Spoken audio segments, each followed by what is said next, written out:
utilisant quand même un lieu nantais qui est le cimetière de Miséricorde. Et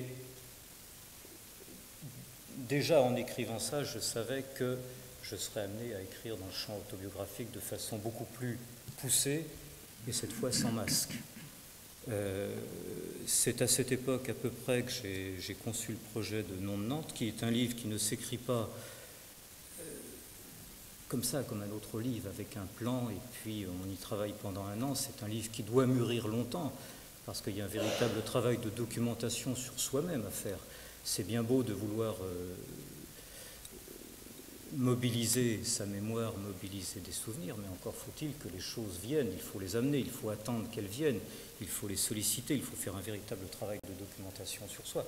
Donc en même temps que j'écrivais ce théâtre, déjà je prenais des notes sur des lieux, d'autres lieux que Cimetière de Miséricorde, d'autres lieux nantais qui étaient des lieux où j'avais laissé un petit peu de moi-même accroché. Là n'était pas encore le livre, mais il était déjà en gestation. Et bon, après, il y avait encore tout un travail à faire sur la distance à trouver, la forme à lui trouver. Ce livre s'inscrit tout à fait dans ce qui a, dans la continuité du travail précédent, c'est-à-dire dans des romans comme Rusterne ou comme Rupture de rêve, où j'utilise beaucoup le lieu en tant que métaphore. Nom de Nantes commence par un lieu qui est métaphorique d'une enfance étriquée, d'une enfance fermée, d'une enfance sans ouverture. Donc cette métaphore, elle vient du travail qui précédait. Et le dernier fragment de Nom de Nantes est en vérité presque mot pour mot la première phrase de mon premier roman. Donc autrement dit, la boucle est bouclée. Et ce livre s'imposait, il fallait l'écrire. Alors quand parce que je suis sur un boulot en ce moment qui va creuser, mais plus loin encore. Et j'ai discuté avec ma mère au téléphone de l'enterrement de mon père, quoi. Et je lui dis, mais pourquoi tu as fait ceci ou cela, bref. Elle me dit, mais tu comprends, moi j'étais jeune. J'ai dit, mais moi j'étais encore plus jeune. Et les enfants à l'époque, c'est vrai qu'on n'a pas tellement de temps de s'occuper. Tous les parents du monde, c'est pas simplement. Donc il fallait encaisser des trucs et les comprendre 30 ans plus tard. Et on a parlé au téléphone pendant 4 heures. Et alors à la fin, pendant le coup de fil, je mettais des phrases qu'elle me disait comme ça, pour ne pas les oublier. Je me disais, si on peut parler avec ses parents avant de mourir, c'est bien parce que sont quand même des témoins, même si chacun raconte son histoire à sa façon. Puis à la fin, elle m'a dit, et c'est qui a appelé le premier? Tu veux savoir qui a payé le coup de téléphone? Alors c'est moi qui ai appelé 4 heures, puisque maintenant c'est cher, Télécom. Et j'ai trouvé ça drôle comme chute, justement. Ça se terminera comme ça, qui a payé le coup de fil.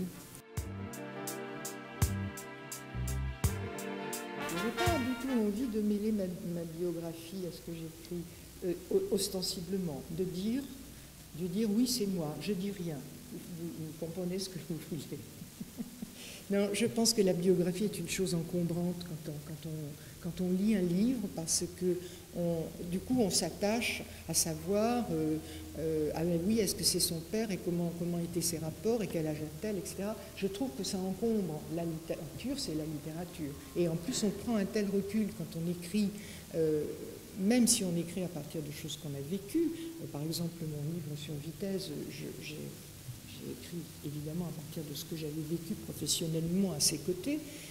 On prend un recul pour écrire. Enfin, je pense que c'est une banalité de dire que Proust estimait qu'il écrivait des romans. Il n'a jamais écrit d'autobiographie. Enfin, c'est tout le travail de la littérature de prendre sa distance, non pas, comment dirais-je, non pas par rapport à une vérité, mais pour retrouver une vérité. Quand on est plongé dans ce qu'on a vécu, on ne peut pas en parler, donc il faut s'en écarter.